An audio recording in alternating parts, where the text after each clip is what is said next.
to you. You've described the process of making this movie as one of making two movies in a way, one that you see and one that you hear. And I thought I could use it as a way to maybe get into the conceit of this film a little bit and what that exactly meant to you in making this movie. Thank you. Good evening, everybody. We set about early doors knowing that we weren't going to reenact any of the atrocities that were happening in the camps, and but at the same time, because the film is set obviously firmly on the perpetrator side of the wall, which is a completely accurate simulation to the real house and garden and proximity. So we knew that obviously the sounds from the camp would be the thing that there is a sort of intersection between the sounds from the camp that Johnny obviously worked so hard on, and the pictures that you're seeing in front of the wall, and the experience really for us was always going to be in the intersection of those two things. So it's almost, as you said, there are two, because the third film is that intersection. So I think that is sort of, we sort of work on that line. There's obviously a really sharp contrast between the two. The action that we see in the pictures is very mundane, very routine, and the sounds are horrific. So as you were getting to filming, can you talk a little bit about how you were thinking about the balance of those two elements?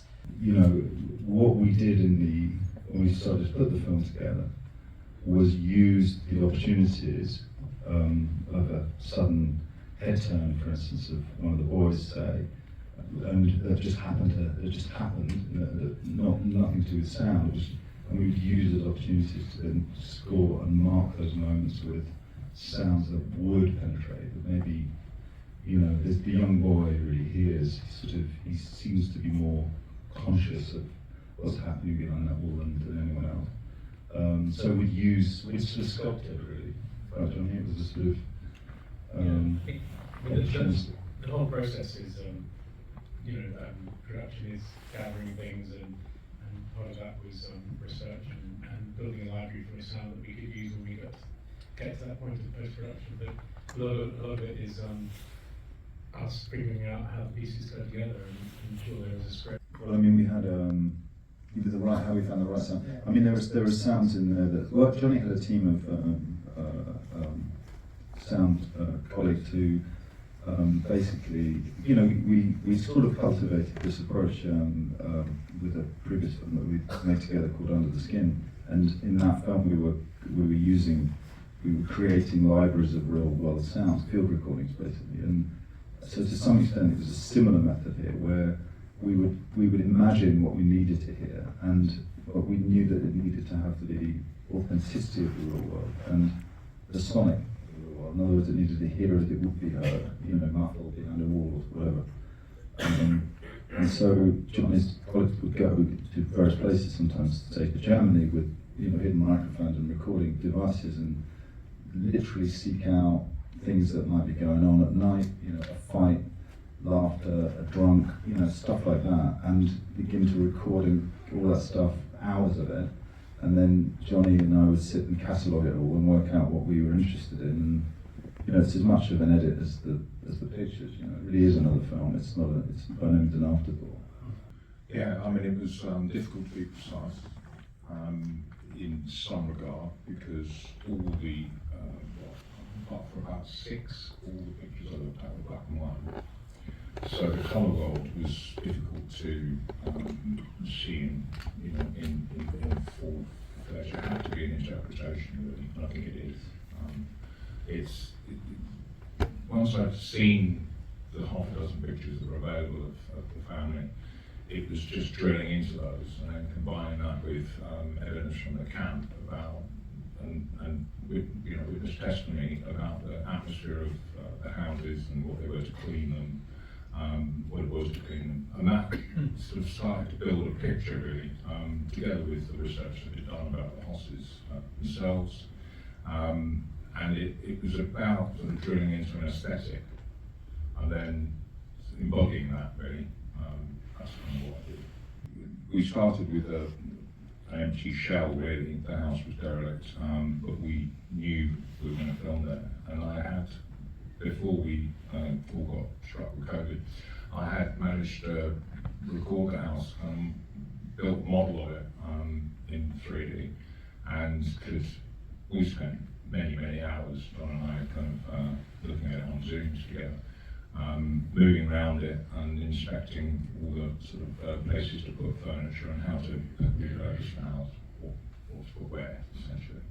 And so the geography of the house kind of evolved during that period of time, and as did the garden, really. So the journeys that one could take through that world was sort of understood before it was built and created, in lots of ways. And yeah,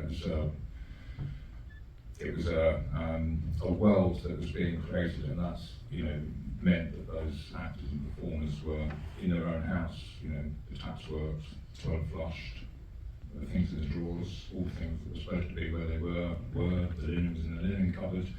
And so we could retreat and let them live there for quite long, obviously, episodes of one take. The point of view, that perspective that was described in this preview specifically. The novel is fictional, set in a fictional camp, fictional compound. The characters aren't the same as in the films, but there was something about that perspective that was interesting, that perpetrator perspective that John talked about at the beginning, and as opposed to as a frame, as a doorway into something that it felt really interesting. You know, to look at the not the suffering of the victims of what happened, but the indifference of the perpetrators to that suffering and the life they lived and what they wanted, what they didn't want, and whether we could sort of maybe glimpse any of ourselves in that. And so then we had the kernel of the idea, and then it was, because we'd gone from beyond the, you know, we weren't going to adapt the book, then it was, well, what is it going to be? And so then there was this long process of development, of research at the Auschwitz Museum, going through. So that was, when you described the process, that was a long process of thinking, talking, reading, working with researchers who John had briefed to search for any reference to Rudolph and Hedwig or the family or the families of other SS officers, IG Farben executives, to sort of create this sort of these sort of banks almost of anecdotes and glimpses, slices of life, and then John was sort of shaping those into a scenario, you know, but still not, you know, where do you begin? Where do you start? You start as he arrives in Auschwitz. You go all the way through. You find the moment. So it was a huge task to sort of shape this idea. And I think, John, early on you were like, I don't want to. Or maybe we tried different versions, but I don't want it to be Auschwitz as the backdrop to a story, you know. So it wasn't about a plot. It was Auschwitz as a kind of an idea. So that was a long 4 or 5 years of gathering and stuff. You know, that was the development part of it. I mean, we could do a long answer if it's about then, when we had a script, how to mount what Chris did. But in a way, once we had that script and we had incredible supporters in Film 4, A24 and Access supporting us all the way after John and I did those first few years on our own, then it began, you know, the process that Chris had described of finding the place to do it and then how we were going to do it. But that development process was just sort of gathering, talking, reading, also philosophy, theory, all sorts of things. But it was very sort of research based and very discursive. So you're around it all, and it comes to you all the time. You know, in various shapes and sizes. There's always new information and new people to learn from. So there's 2 or 3. I mean, just as you said it, and I was thinking, well, and the first thing I thought of actually was right at the beginning of the process. I went to a talk given by a Lithuanian Holocaust survivor, an elderly lady, at the Lithuanian embassy in London, and she was giving a talk, and I went along to this talk, and I was just sitting in the audience, and somebody asked her if she has, what is her, like what kind of animosity does she still feel for the German people, you know, after so many years, and she said, what was so interesting about her answer was that she started talking about this thing where she said there are two wolves in each of us, and there's a good wolf and there's a bad wolf, and the one that you feed the most is the one that will dominate. And other people have told me they've heard that before in other ways. The first time I've heard it, but it really became a very early compass for me somehow. I don't know why, it just sort of spoke to what I was thinking about. And so I would say that she was significant. There was lots of other significant people. The girl who you see, the young local Polish girl that's presented in thermal imaging in this film, is based on a woman I met after I've been back and forward to Poland many times, and I was absolutely, I just thought I can't do this project because it's all darkness, it's all terrible. You know, these are really black waters you're swimming in, and it felt so negative, and so I just lost the will. I just didn't feel I could do it. And then the next day I met this woman because she was introduced to me by a friend of ours called Bartek Graiński, who's a research producer, and he said, look, I've met this woman, and she was a resistance fighter in 1943 for the Polish underground. They were called the AK. Do you want to meet her? And I said, yeah, of course I'd love to meet. So we went along, went into her house, you know, really poverty-stricken and neglected. And this lady, she was 90 years old, she sat on this couch and she told us her story in Polish, and Bartek translated it for me. But the girl in the film is based on her, and very accurately based on her. And that, in the moment, I felt like I'd seen the other side of us, you know, the other aspect of human nature that we're also capable of, which is goodness and kindness. And she defined that for me in that moment, and so I would say she was a critical meeting as well. For me, it's about finding something which is fertile, which you just think, however long this is going to take, I'm always going to be interested in this. I'm never going to lose interest in this. I can go deeper and deeper into it. And once you make these decisions along the way, you gather, you build what you do, and you gather the material, and you start putting it together, and you're looking at the pictures and the sound and all the rest of it.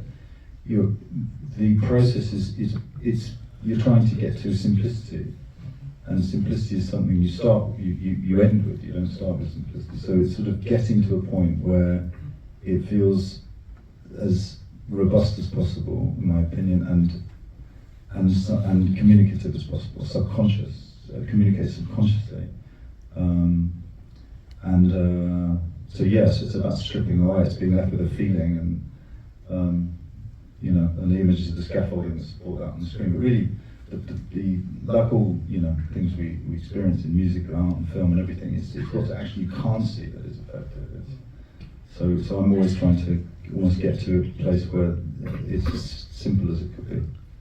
I can say something maybe that speaks to, from the outside, and just also picks up on the character you were just talking about, Alexandra, the Polish girl, but there's a sort of precision in a different way, but I think with you there's a kind of rigor about approaching truth, or finding truth, which maybe sounds like a platitude or an easy thing to say, but and a real rigor with that, which maybe is evidenced, maybe a good example of it that speaks to your work too, Chris, with Alexandra, which is that the Polish girl, so the house that John described that he met Alexandra in, his property, the 90-year-old Alexandra who passed away while we were researching the film. The film's dedicated to her memory at the end, co-dedicated. Is the house John sat in is the house we filmed in, which was always your insistence, and that where she plays the piano, where her mother is darning at night when she comes, she comes home and goes to sleep and eating soup, and closes the windows, and the washing takes in the washing because ash cloud is coming, and the bicycle she rides is Alexandra's real bicycle that Chris found in the house and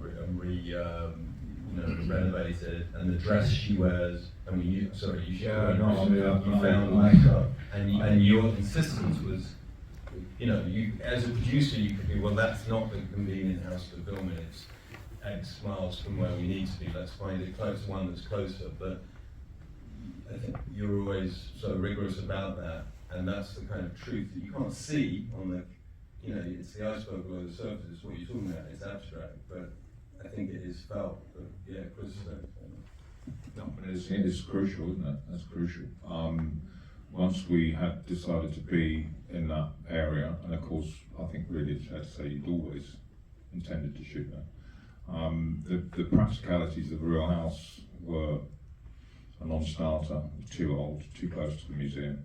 And the house we actually filmed in at the time, before we'd stopped for COVID, was involved in probate, so we couldn't use it.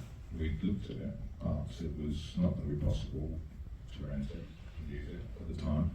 And by the time we came back, that had resolved itself. One brother had inherited it and we could get in. And then that gave us a sort of fixed point. And Lucia, Alexandra, lived only 5 miles away, so it seemed so natural to go and film in her house. And that was a similar archival investigation of what it really looked like at the time, and we were surrounded by evidence in that house, including her dress, which was in a drawer in the loft. The dress she wears, the girl, is perfectly preserved dress from 1943, her summer dress, so this is almost sort of ritualistic commitment to the truth, and that's why we're in Auschwitz as well. You could have built that anywhere. Yeah, I think you're right that it's something that you feel, even if you don't necessarily know until you guys explain it. It's something you feel watching the film. So thank you all so much. Thank you all for coming out tonight.